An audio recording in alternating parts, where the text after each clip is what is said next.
Welcome back to Totally Unbiased. We're back again. Again, we had a little hiatus, but we're back. Don't worry about it. I'm here with the whole team today, Andrew and Aiden, and we're here for the fantasy side. How's it going, guys? What's up, Nick? What up, guys? And as usual, our social medias on TikTok and Instagram, you can follow us at Totally Unbiased, on Twitter at YT_unbiased, and then right here on YouTube where you're watching this video, make sure you subscribe, hit that bell icon for notifications, and like this video. All right, so the fantasy side. So we're going to talk about the fantasy side of Week 8, some things we saw, some injuries. We have a little bit of, there was a very interesting week, and a lot of teams are scrambling now because it is crunch time. So let's talk about it. So we're gonna start with somebody who had a boom week this week. Who he's been solid the last few weeks, but he finally showed up against the Bengals this week. Andrew, who is this guy? Michael Carter. I'm all in on it. I'm very pleased. I ended up starting him in fantasy, and just to read off his stats, I definitely didn't expect this from him at all. 77 rushing yards with a rushing touchdown, and then 9 receptions for 95 yards for a total of 32.2 fantasy points. Bengals don't have a great defense, but definitely didn't think I'd see Michael Carter put up 30 points. I mean, he played a pretty great game, both rushing and receiving. So what do you guys think about his performance? Yeah, he had about 170 yards from scrimmage, which was really, really good. He played great, and the Jets really started to lean on him. I think Tevin Coleman is history in that offense. I personally say start Michael Carter very comfortably at your RB2 or your flex spot. Yeah, Michael Carter, if you look at his last 3 weeks, his targets are just going up by the week by like 2 or 3 targets. At this point, I think he had, 11 targets this week? And, all those yards from scrimmage. I think, he's one of those guys in fantasy that's just trending up, up, up. I like him a lot. Absolutely, and a guy who's been trending up the last couple weeks, a receiver that wears purple in Minnesota, but it's not Justin Jefferson. Yeah, Adam Thielen. He was starting to scare a lot of fantasy managers. Around week 4, week 5, started to simmer a little bit. Scored, I think, 9 points and then like 5.8. But he's been incredible the last 2 weeks. I think last week he had around 26. This week he had around 19 points. The role is trending upwards. Justin Jefferson, who hasn't really been quite on his game lately, but I wouldn't be too worried about him.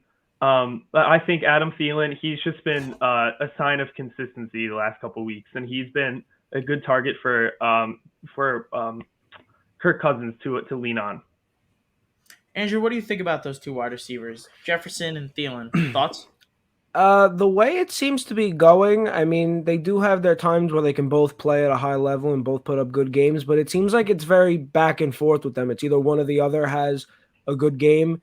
And what it kind of reminds me of, or what it kind of looks similar to me, it looks how DK Metcalf and Tyler Lockett go together. It's very rarely that they both put up a great game, and most of the time it's one of them outshining the other, and there's no real evenness between them. So between Thielen and Jefferson, I don't know how it's going to go. Obviously, Thielen's the guy on top right now, but for all we know, then Jefferson comes back and he puts up 3 amazing weeks, and then Thielen's putting up barely double digits, and it's just I see a lot of inconsistency with it. I don't see the consistency long term. Little short bursts of consistency. I want to put something into perspective. In the last 2 weeks, Kirk Cousins has missed a wide open deep ball to Justin Jefferson. That was a touchdown, a wide open touchdown, back-to-back weeks. And they were both 60-plus yard plays, which is automatically 14 fantasy points. Automatically, right? You get the reception, the yards, touchdown, the whole nine. It's 14 points.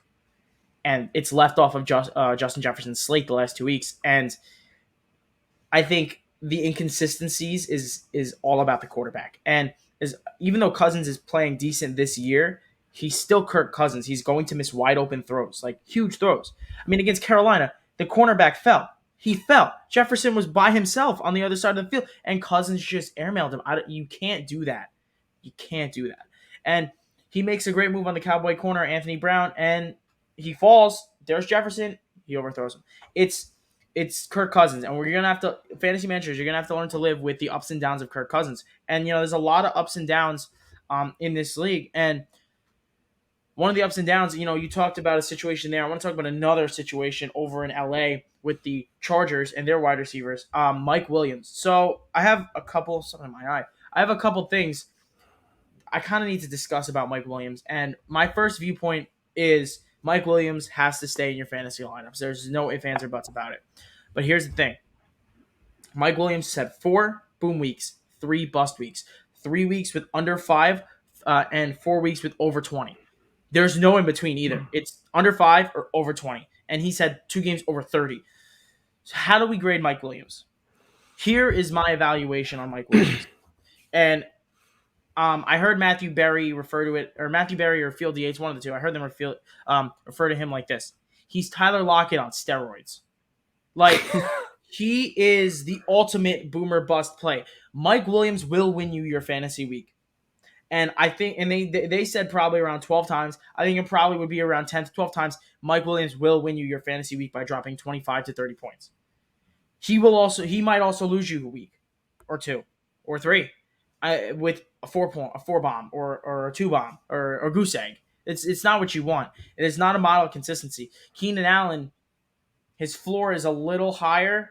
His ceiling's capped though. Like I see these two as kind of this. It's similar to Woods and Cup, where Woods has the little bit of a higher floor, but in the beginning of the year. Now Cup is fantasy god, but Woods had the lower ceiling but the higher floor, and then Cup had the high ceiling with the low floor. That's what Mike Williams and Keenan Allen are to me. What's your guys' thoughts?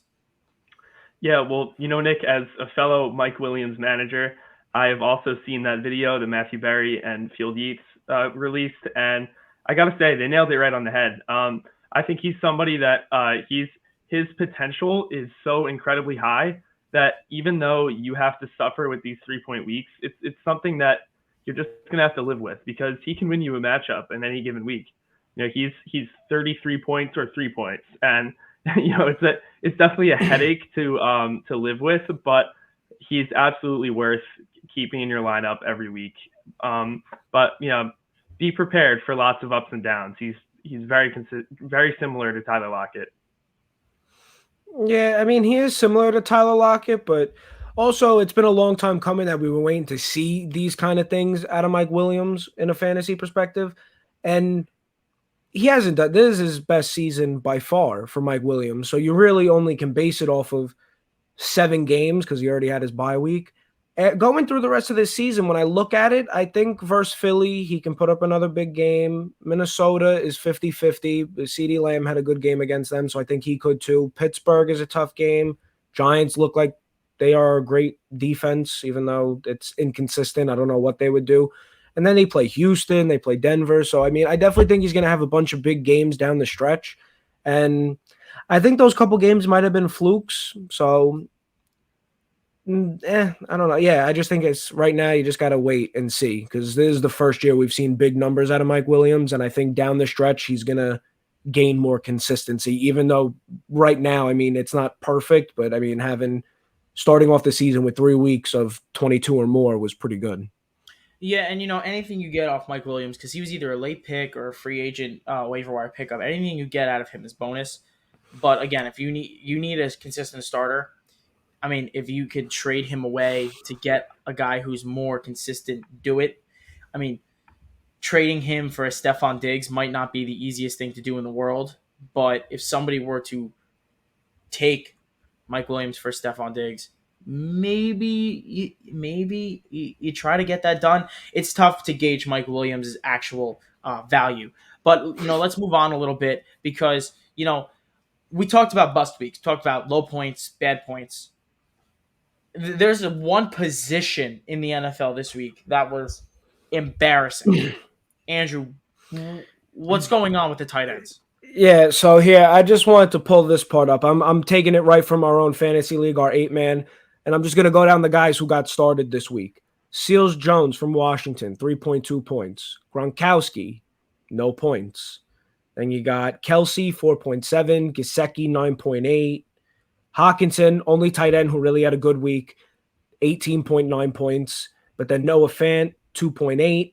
Hunter Henry, 4.3. Kyle Pitts, 3.3. Mark Andrews, as I mentioned there, because he's got a bye week, but he's usually another top guy. And it's really amazing that the tight end position just across the board has had such a low performing week. Because, I mean, even for me, I mean, tight end position almost cost me a week. Gronkowski had 0, and I won by 2.3 points against Aiden, no less. Hi, Aiden. Hi. I don't want to talk about it.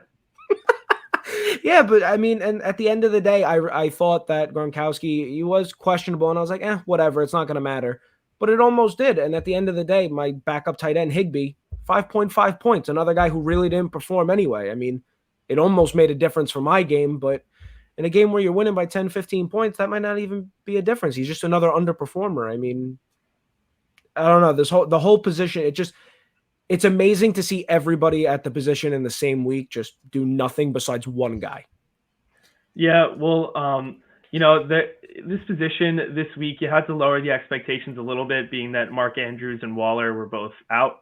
But I still think that it was pretty gruesome looking at the top tight ends in fantasy across the league. Guys like Gesicki, who started to really seem like they had high floors, just busted, and it was a weird week. I think fantasy in general this week was just a little odd.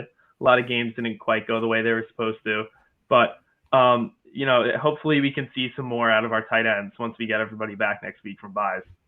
And real quick, Nick, before you say, because one thing I just realized, the only guy who had a good week at tight end, Hawkinson, he got blown out 44-6.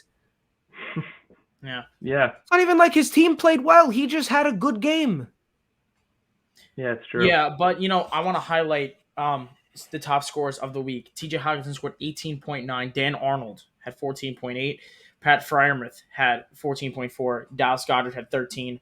And then you're looking at guys like Jeff Swaim, Evan Ingram, Jordan Akins, Jesse James. Haven't heard from him in years. Brevin Jordan for the Houston Texans. Not a good week for tight ends. Especially, and when we talk tight ends, we think Kelsey, and Kelsey never has weeks like this, but he had a really, really bad week. The Giants, to their credit, did a decent job against him. But another Chiefs weapon we got to talk about here because he's injured, but he might come back in the next few weeks. We saw a good performance out of his backups with Derek Gore and with Darrell Williams last night. Aiden, talk to us about Clyde Edwards-Helaire. Yeah, as a very depressed Clyde Edwards-Helaire fantasy owner, I've been wondering for a long time with him being on IR, what are we going to see out of him now that these guys like Darrell Williams have stepped up, and last night Derek Gore had this pretty good game. So you have to wonder, is Clyde going to be getting the 16 to 18 carries a game that he got pre-injury? And in addition to that, is he going to be getting those receptions? Because those receptions are what carried him from being a benchable player to a startable player. So there are a lot of questions around Clyde right now. He's definitely not somebody you start this week, but it's a really tough situation. We're just gonna have to watch it play out. Absolutely, I agree with you there. It's gonna be tough on the Chiefs. They really drafted Helaire over Jonathan Taylor and J.K. Dobbins. You know what I mean? Like, bad pick. In my opinion, I thought at the time it was a bad pick. Now it seems like a bad pick. Andrew needs a moment. He can't control himself here. But the last guy I want to talk about, Aiden and Andrew, I want to talk about Antonio Gibson. It's time for managers to cut bait with Antonio Gibson. Put him on your bench. And I know, here's the problem. I know you have to start him. You're in the position where you have to start Antonio Gibson. He's terrible. He is. He's got a fractured shin, and he continues to not be fully healthy. That's a problem. It's a big problem. Honestly, Antonio Gibson, you can't play him anymore. You're actually better off playing J.D. McKissick because he gets the receptions now. And listen, not for nothing, J.D. McKissick gets all the receptions. Antonio Gibson was a college wide receiver. So it just goes to show you what their roles actually are. And if you're looking at their roles, I don't like Antonio Gibson's. If he is your running back 1 or 2, you're in trouble. And odds are right now you're not anywhere in playoff contention unless you have a good pairing with him. Because not for nothing, he has been really bad. He's been really, really bad. Aiden, give me your thoughts on the Washington backfield because I don't like it. Yeah, well, Gibson is just a big headache this year. And I think most of it has nothing to do with things that he can control. He got this shin fracture early on in the season. He's been dealing with different injuries throughout the year. And, JD McKissick has just had this noticeable explosiveness, especially in the passing game. He seems like the faster player right now, and that's because Gibson is playing hurt. And, because of that, every week you're just seeing Gibson's role diminish. He's not getting the touchdowns anymore. And he's absolutely somebody that should be on your bench now in fantasy. I wouldn't want to start him at this point. He's way too much of a headache. Yeah, I mean, I'm looking at it right now. I'm kind of surprised that he's still rostered in 97.1% of leagues. That really amazes me. That's a pretty high number for a guy who just, I don't know, doesn't do anything. When you look at his numbers, he does absolutely nothing special at all. I mean, the man doesn't even get touch. Like, it's not even that he has touchdown upside. He doesn't have receiving upside. I mean, I don't know. I mean, I think that whole backfield as a whole, I mean, McKissick too, he's inconsistent. I mean, there's no consistency in the Washington backfield. I think just both of them should not be on your team. Absolutely agree. I mean, listen, if they're on your bench, that's fine. But Gibson is on your bench out is of starting fine. lineups. You can't start him. Well, realistically, right? Let's talk about guys you should start over Antonio Gibson. J.D. McKissick is immediately somebody you should start over. He's on the same team. Darrell Williams, start him, right? I mean, think about this. Hold on, let me grab the list because I made a list of guys that I'd rather have than Antonio Gibson, and it includes high school running backs. Let's be honest, but I mean, Josh Jacobs. Josh Jacobs is one. Chase Edmonds is another. Connor. James Conner's close. I mean, the touchdown thing is a little weird there, but I'll say James Conner. Melvin Gordon's been better than him. I mean, really, Michael Carter now. And Michael Carter's great. It's a bad situation, and he's performing with the ranks of guys like Myles Gaskin. That's how he's playing this year. It's not his fault. He's hurt. We get it. But Antonio Gibson, we're going to have to wrap the book on him, my opinion, this year. He's got to hit your bench until further notice. But all right, we're going to finish off by talking about a big injury. Derrick Henry just destroyed half the fantasy team, or just destroyed one of the 10 or 8 or 12 or whatever fantasy teams in your league, right? So let's say you're a guy like us three who are the last 3 in last place in our league somehow. Somehow for some of us. So here's the question. Who are you picking up? Are you picking up Adrian Peterson? McNichols? I'll tell you who you're picking up. You're picking up McNichols. And I'll tell you why instead of Peterson. Now, Peterson is a 36-year-old free agent that just got signed to the team. In no way is he old Peterson. He's old Peterson, but he's not the Peterson of old. All right? He's not going to be the same guy. McNichols is more the guy. A, he'll get the receiving touches more often than not.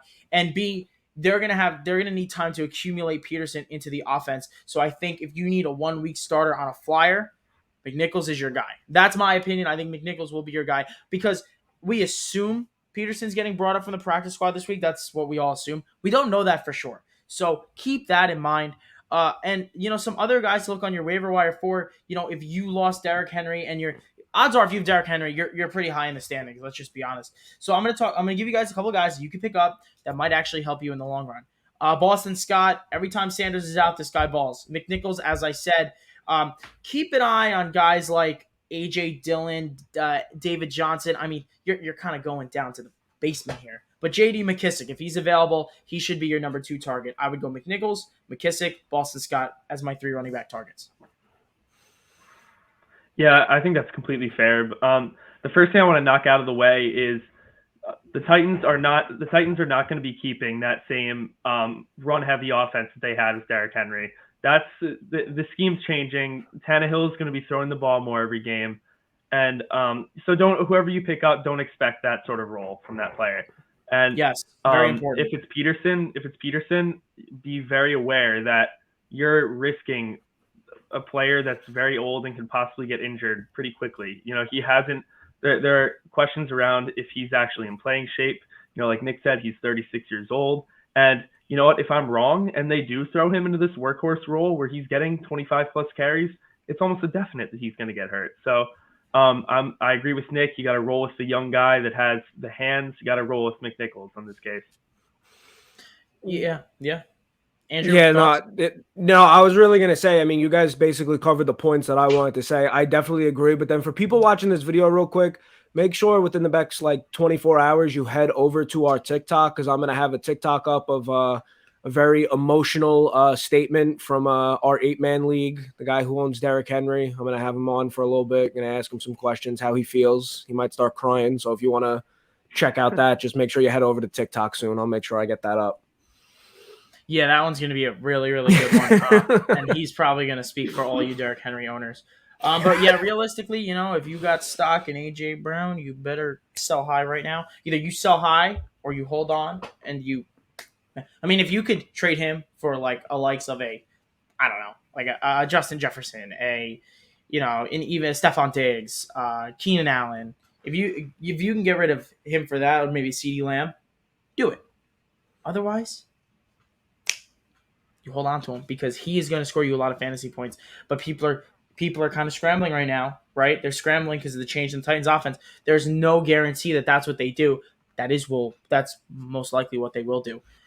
But remember, people are overreacting right now. This is your time to get on the phone, text your league members, get some trades going, because now it's crunch time now. This is week 8, right? If you're not in striking distance of the playoffs, something's went really wrong. And most of the time, almost everyone's in striking distance of playoffs. So I wish you all the best of luck. Thank you for watching the fantasy side, watching Totally Unbiased. This is Nick, Andrew, and Aiden, and we'll catch you next time.